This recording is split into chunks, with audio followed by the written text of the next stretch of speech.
Два человека пострадали при столкновении микроавтобуса и грузовика вблизи села Хаптагай в Мегино-Кангаласском районе Якутии. Сообщение о ДТП на 21-м километре трассы Лена около реки Мыла поступило в пожарную часть в 3:59 по местному времени. На место происшествия выехал личный состав пожарной части номер 8.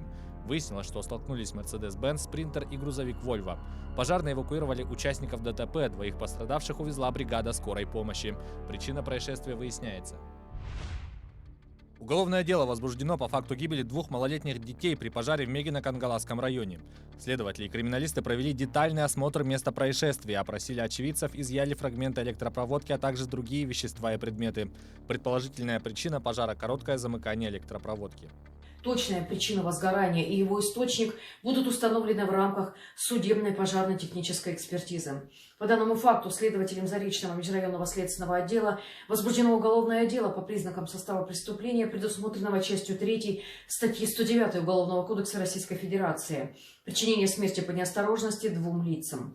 В настоящее время расследование продолжается. Ход следствия находится на контроле исполняющего обязанности руководителя следственного управления. Служба спасения Якутии помогла мужчине, которому требовалась срочная медицинская помощь. Его госпитализировали на Буране в Среднеколымском районе республики при температуре минус 53 градуса. Об этом сообщает пресс-центр службы спасения региона. Вечером 21 января в ЕДДС района поступило сообщение о том, что на рыболовецком участке Вяткино в 40 километрах от Среднеколымска заболел мужчина. Он жаловался на сильный кашель и удушье. Оперативная группа спасателей с медработником на 2 буранах выехала на место для оказания помощи. По прибытии на участок мужчину обследовали и оказали неотложную помощь. Сообщается, что больному требовалась срочная госпитализация. Пострадавшего укутали, уложили в сани и доставили в Среднеколымскую ЦРБ. По словам самих спасателей, минус 53 при скорости бурана в 20 км в час по ощущениям кажется, как все минус 70. Несмотря на полностью подготовленную технику, двигатели мерзли, начинались перебои, но все закончилось благополучно благодаря слаженной работе спасателей и медиков. 30-летняя жительница Якутска подозревается в умышленном повреждении имущества в баре. Участковые установили женщину, которая разбила витрину и повредила товар. Выяснилось, что подозреваемая зашла в бар, расположенный по соседству от своей работы, чтобы купить сигарет. Возле кассы у нее возник конфликт с работницей заведения. Как установлено, подозреваемая ранее работала в этом баре, и между женщинами постоянно происходили ссоры. Увидев, что словесная перепалка грозится перерасти в потасовку, один из работников бара попытался успокоить женщин. В ходе ссоры подозреваемая скинула с прилавка товара, затем швырнула спиртные напитки в витрину, тем самым разбив ее. В ее отношении возбудили уголовное дело. Якутянина осудили на 17 лет за убийство с особой жестокостью. По информации следкома по Якутии, вечером 29 марта прошлого года в квартире в микрорайоне Марха мужчина распивал спиртные напитки. В ходе застолья между ним и его сожительницей произошел конфликт на почве ревности, и он избил потерпевшую. По данным экспертного исследования, женщина получила около 100 ударов кулаками и деревянной скалкой. Подсудимый также причинил ожоги, прикладывая к ее телу раскаленный утюг. От полученных ран женщина умерла на месте происшествия.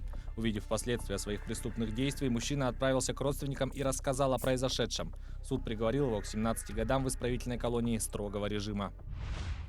Полицейские раскрыли кражу бензопилы из строительного балка в Якутске. В дежурную часть обратился индивидуальный предприниматель, который сообщил, что у него украли бензопилу.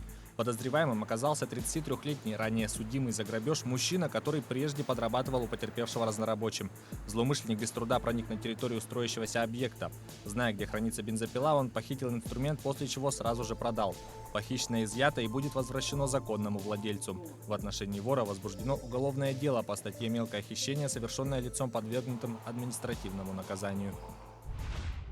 Двое жителей Намского района застрелили и разделили между собой тушу чужой лошади. Таким образом, они отомстили за то, что табун съел их сеном. Об этом сообщает прокуратура региона. Мужчины предстанут перед судом. По версии следствия, в октябре прошлого года двое мужчин 1970 и 1956 годов рождения на сельскохозяйственных угодьях, увидев, что принадлежащий односельчанину табун лошадей сломал изгородь и съел заготовленный одним из обвиняемых сток сена, выстрелом из ружья убили одну из лошадей и, сговорившись, разделали тушу. Сумма причиненного ими ущерба составила 70 тысяч рублей.